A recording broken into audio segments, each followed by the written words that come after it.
Hello.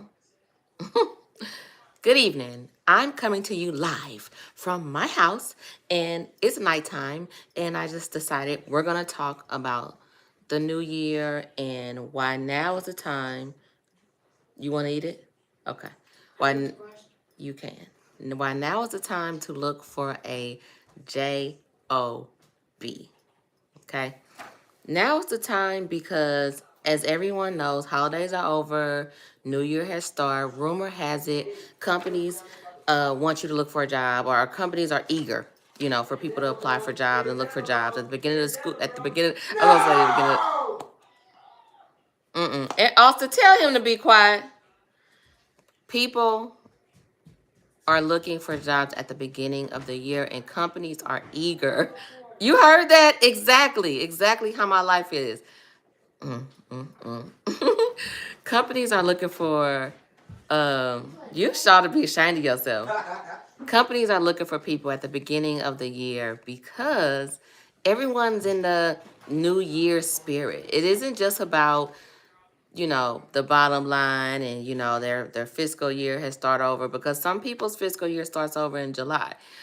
So it depends on what industry that you're in. Some people start fresh in July, some people start fresh in January. A lot of companies do start fresh in January. So with that being said, this is a fresh slate. It's a fresh slate. Budgets are fresh. Companies are ready to spend money. Departments are ready to spend money on that new hire that they've been waiting for the last 3 or 4 months. They've been cutting back, cutting corners here or there because they are ready for a new budget. Okay, so look at it like that. So that's one reason why now is the time for you to look for a job. Another reason is because, like I was saying a bit earlier, it's fresh. Every human, unless you're the Grinch, is in that kind of that new year freshness. You have to remember that human beings are running these departments within these organizations. So they're having these human thoughts as well. So they're ready to get their goals going. They're ready to get the company objectives off the ground. They're ready to, hi. They're ready to get these objectives off the ground. Uh, they're ready to start fresh too, with their yearly goals, with their quarterly goals. So they may be in the process of building up their teams. Okay, so that's why now is the time. Now is the time. Now is the time. So what I did was I created just a quick list because I wanted you guys to know why the beginning of the year, the first quarter, is one of the best times to look for a job within a year, because you got to think about it. In the middle of the year, you got the summer. People are always on vacation. People are taking off, things like that. Then at the end of the year, you got people that got burned out, holiday season, da-da-da-da-da. So I would say January through April, those are the months. Like, those are the best months out here, okay? I also wanted to talk to you all and let you all know I can say, just off of experience, how this time of year is the good time of year. Now, what I will say as far as the end of the year, now we're past that, but what I did was I started applying for jobs, okay? I landed 3 interviews in 3 weeks. So 1 week, 1 week, 1 week, okay? And then here it is, the beginning of the year, I have another interview. So I say that to say companies are eager. Companies are eager. Okay, now is the time. Now is the time to get your thoughts together. If you had the lazy spirit at the end of the year, pray against that. Pray against the lazy spirit. I will say I was guilty of that. I ain't and no shame over here. I keep it 150%. I always say that. But yes, pray against the lazy spirit. Get up and go about yourself.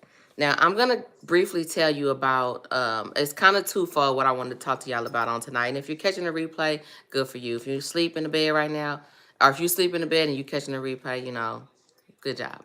But anyway, you need to develop a plan of action. And I don't have a plan of action written down here that I wanted to tell you all about. What I just wanted you to know is that you need to have a plan of action. And I will bring some bad news to the table right now, and that is sometimes your plan does not happen in 3 months. Sometimes your plan does not happen in 6 months. Sometimes it's going to take a couple of years for you to make a big move that you are to finish your whole plan. Okay. I say that because I was there. That was me, but it was well worth it. So for me, my plan was to finish my bachelor's degree and then get a job in HR. That was my plan. However, what I started doing in January of that year, let's just say it was 2015. I don't know when it was, but it was somewhere around that time. In 2015, uh, I thought, oh no, 2013. It was 2013. Now I remember. Maybe it was 2012, child. Don't give me the line. But anyway, it was in between. It was after my son was born. My son was born in 2009. So it was after he was born. So it could have possibly been in 2010. It could have been 2011. All I know is I sat down and I thought about my life.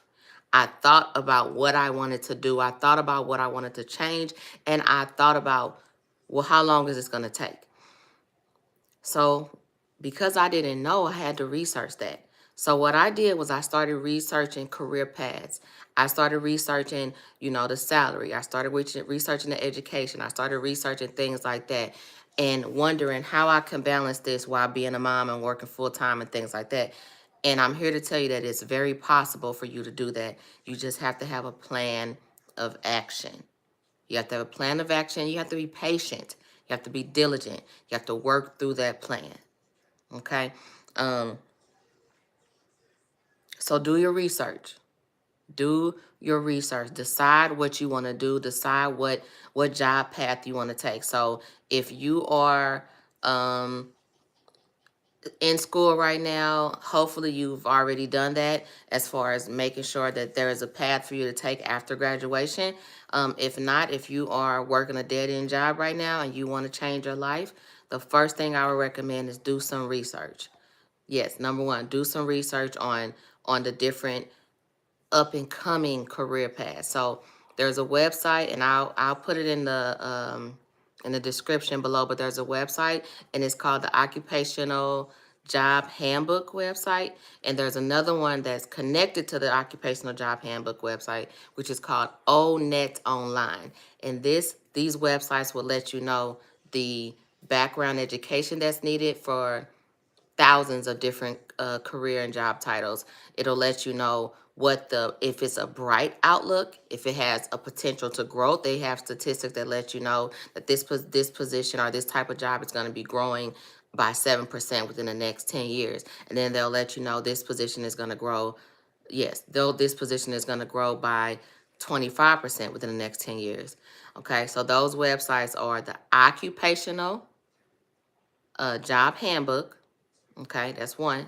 And the other one is just called ONET. O as in octopus, net, N-E-T, online. That's what it's called.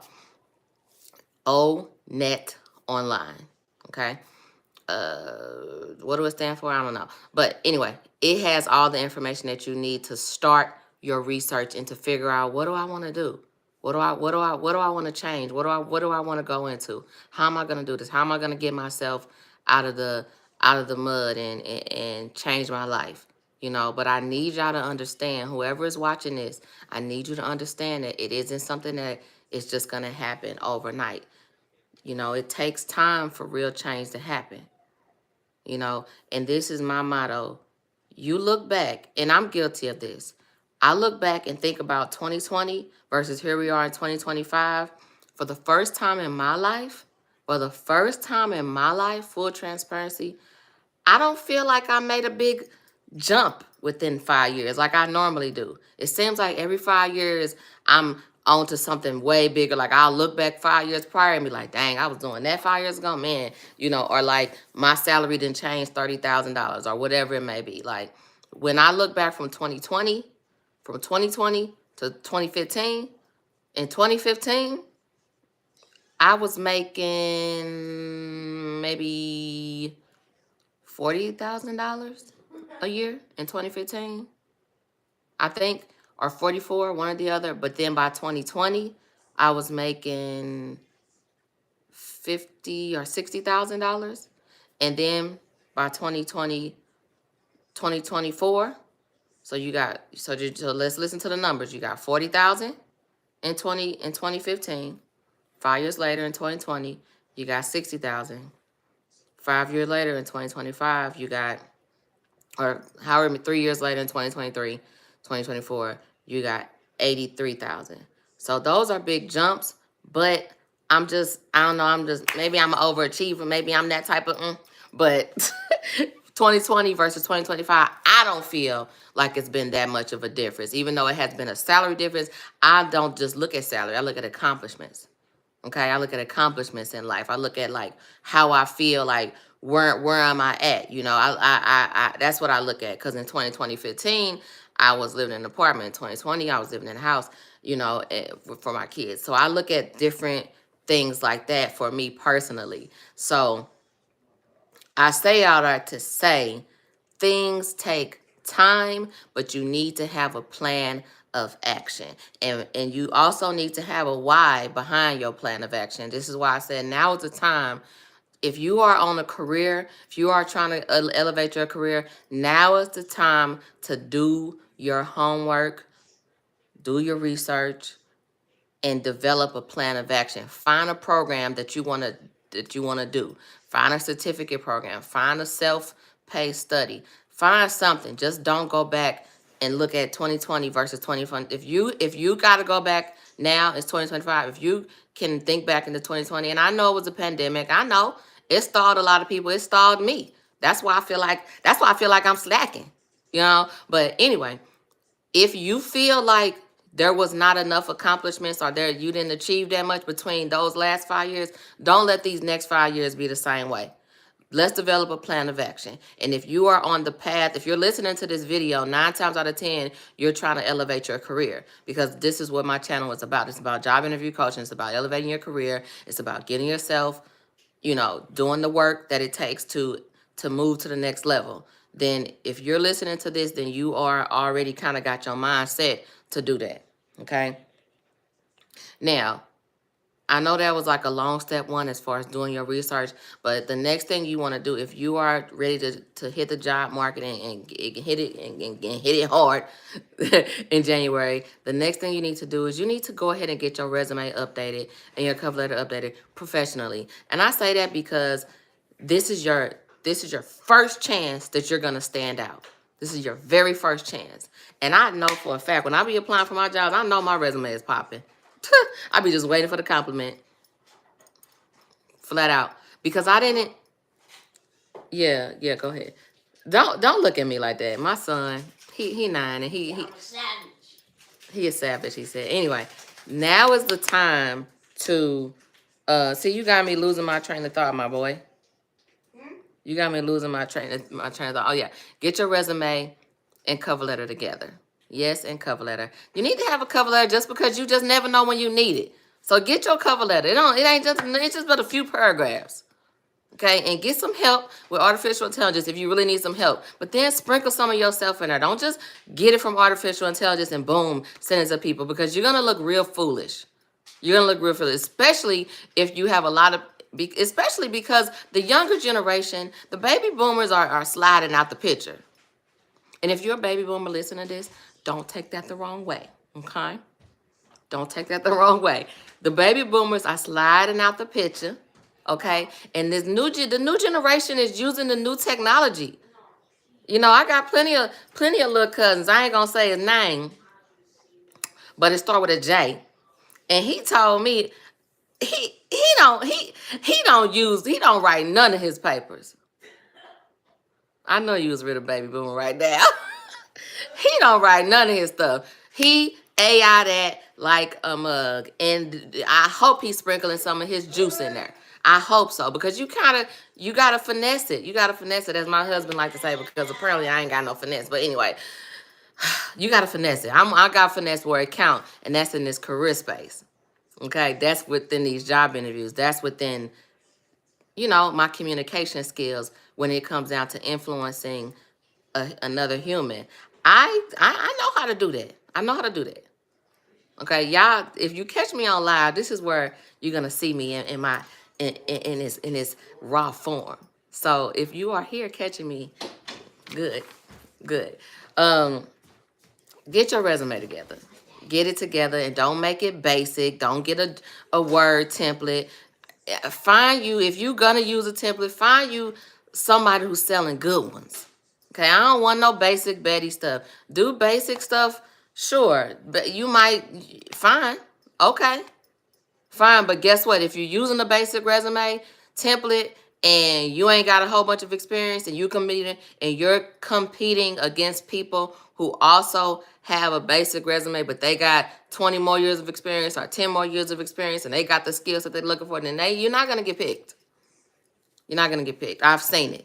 I've seen it because I'm not a baby boomer. I'm a millennial, but there's some people that I work with and partner with are baby boomers. And when it's time to look at resumes, I be trying to send them certain ones, but then they be going ahead and hurry up and picking that one that got 15, 20 years of experience in the most basic resume. So I say that to say, if you don't have that kind of experience, tighten up your presentation. Tighten up your resume presentation so I can go ahead and slide that in the bunch. Okay, because that's going to get you to stand out. Stand out. Stand out. All right, tighten up your resume. That's another part of your plan from the beginning of this year. Now, for the month of January. So, and it shouldn't be taking a whole month.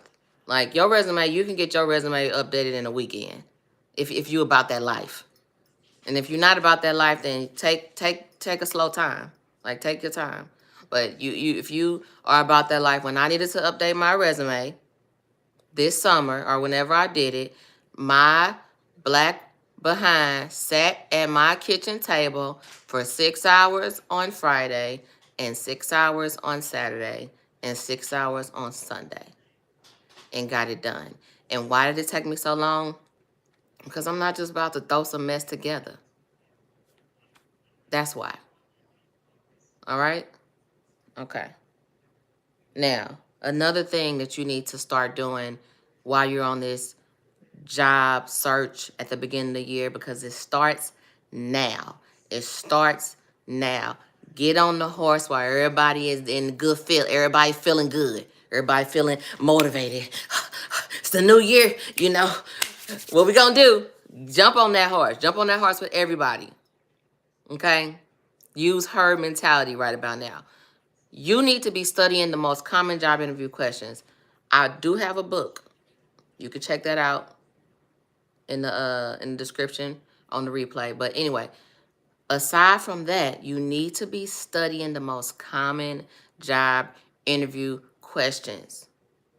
I don't care if you study one a day. I don't care if you, I don't know how to study, Alexi.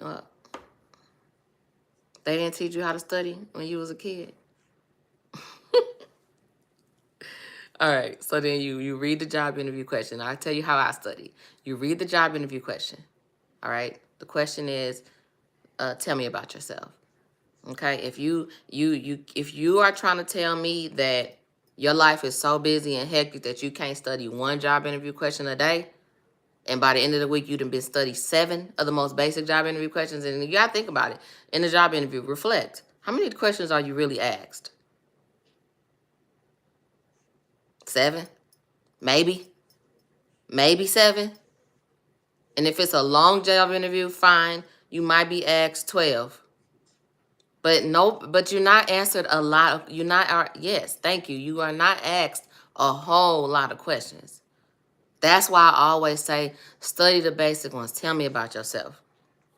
Think about a conflict that you've encountered, because they're going to ask you about a problem that you've had within your job or that you've had on the job. They're going to ask you about when you might have messed something up. That, that's a problem. That's a conflict, possibly. The way you word it. They're going to ask you about a deadline that you might have missed. They're going to possibly ask you the strength and the weakness. They might not ask both anymore. They might just ask one or the other. Okay? What is your greatest strength? What is your biggest weakness? Like I said, they might not ask both, but they will ask one of them more than likely. They might ask you, do you prefer to work as a team or independently? Tell me about a team project that you worked on before. Tell me about, um, how you get along with your coworkers. They might ask you something about your coworkers. They might ask you something about, tell me about a time where you didn't agree with what direction your boss gave you. Tell me about a time that um, tell me about a time. Look up the most common job interview questions, y'all. You don't even need me for that. You don't even need me for that, but you may have me if you would like. I have those answers on my channel. Just go back and look. All right, and I also have them in the book. These are what I have in the book are specific answers that I give that have gotten me jobs. Okay, that you can use and tweak as well to your liking, you know, and that have never really steered me wrong. Okay.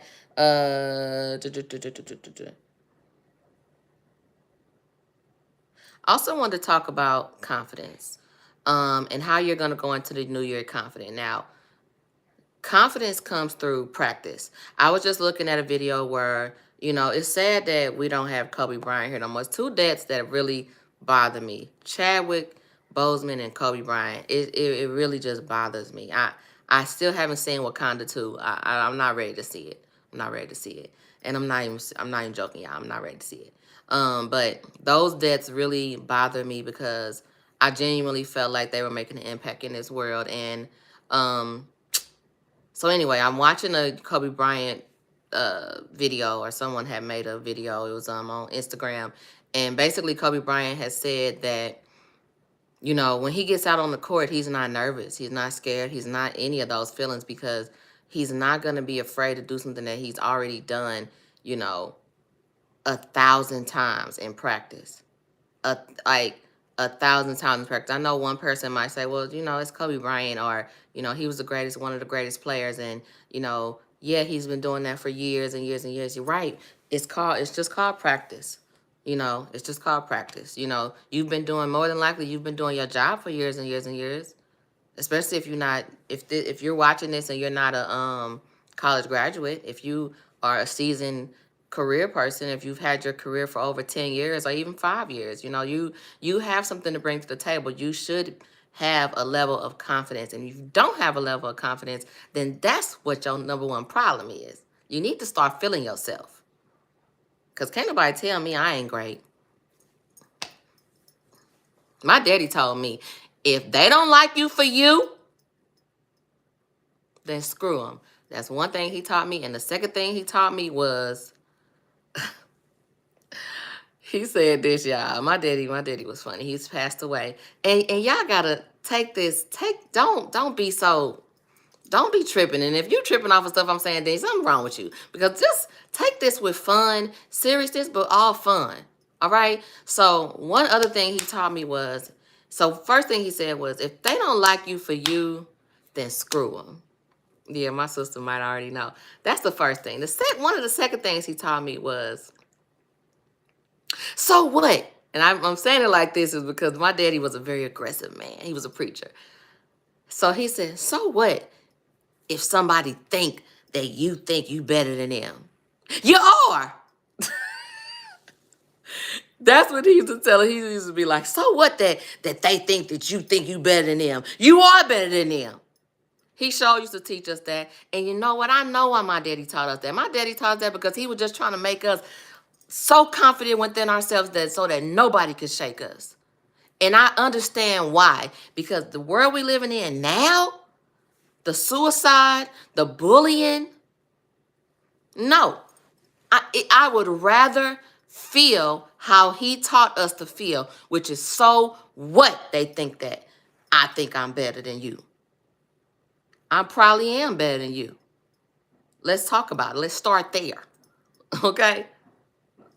And I know better to not think that I'm superior to any individual on this earth in the eyesight of the Lord. But I also know better to know what type of work that I've put in to establish myself within my career, to have the perks of the type of career, and to have the knowledge that I have, especially considering where my first HR job paid me $13 an hour.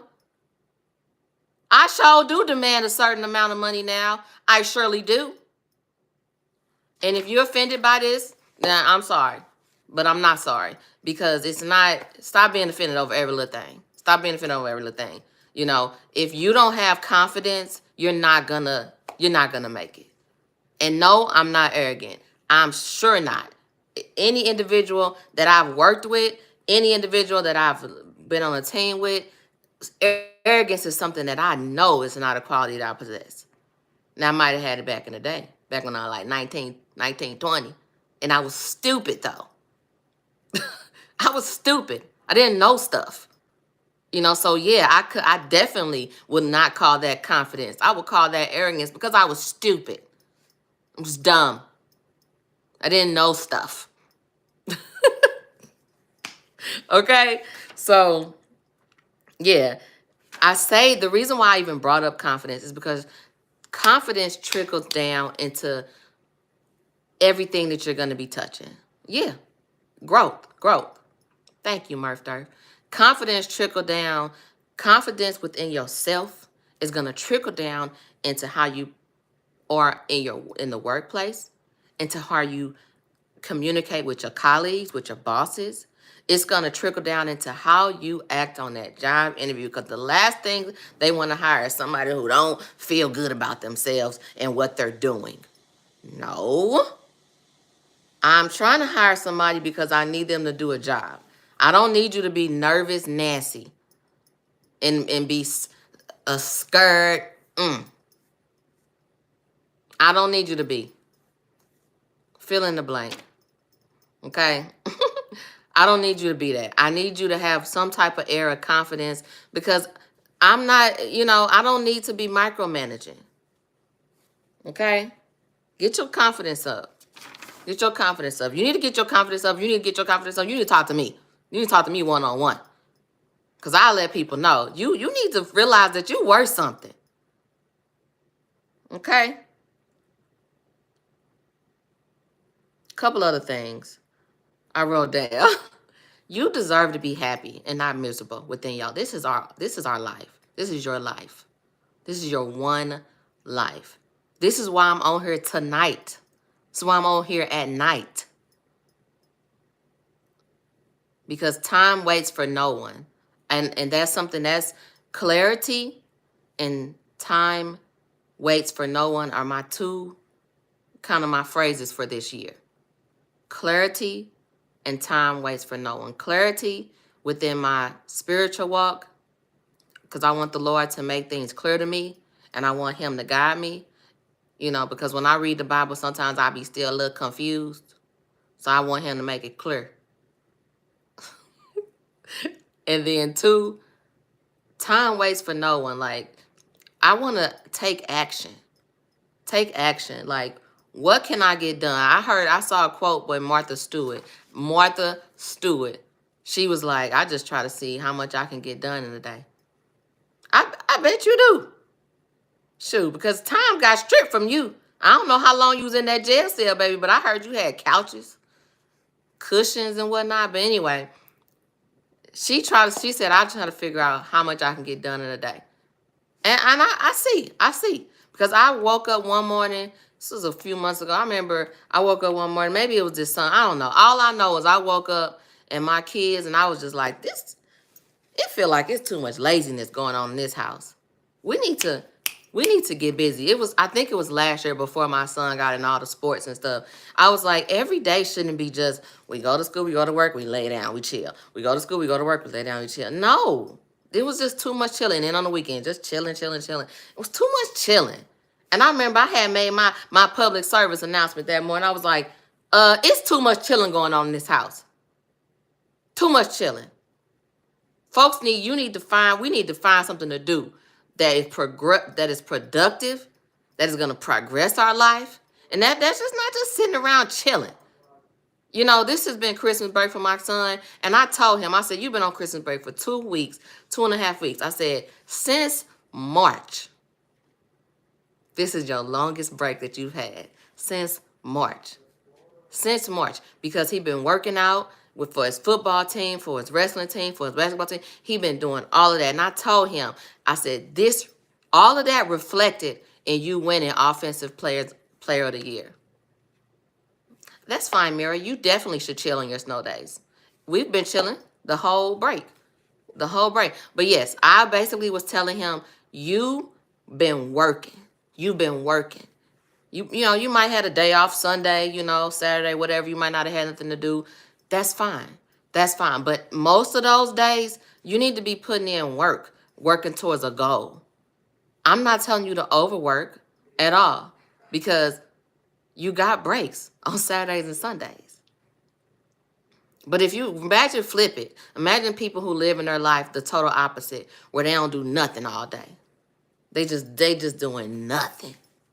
They just doing nothing, being losers. Now, I'm not talking about folks who already put in the work and making passive income and they got the option to do that. I'm not talking about those people, clearly. I'm talking about those people who are losers. Those people who ain't got hardly nothing to eat, I don't want to sound mean, y'all, but I'm just saying, like, at some point you have to realize that you have to think, did I choose this path or not? Did I choose what I'm in?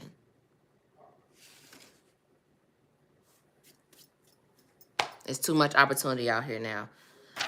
Last but not least, two things. This is on you. You have to take control. You got to take the reins. This is on you. I'm telling y'all now is the time to get out here, get your thoughts together, do your research, make a plan, get your resume updated, start applying for jobs, and don't always take the easy route out, the easy apply and the quick apply.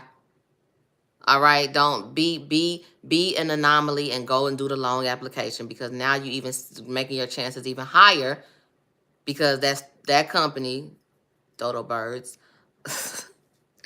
they are missing out on applicants because people don't want to do that long application no more, which, I get it. I get it.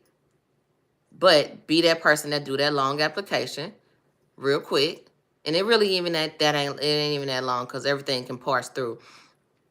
Do that. And then study for your interview. Get your interview questions set up. Think about it. Don't make it harder than what it gotta be, y'all. I was trying to tell y'all earlier how to study for it, but y'all gonna have to check out one of my other videos where I go over that.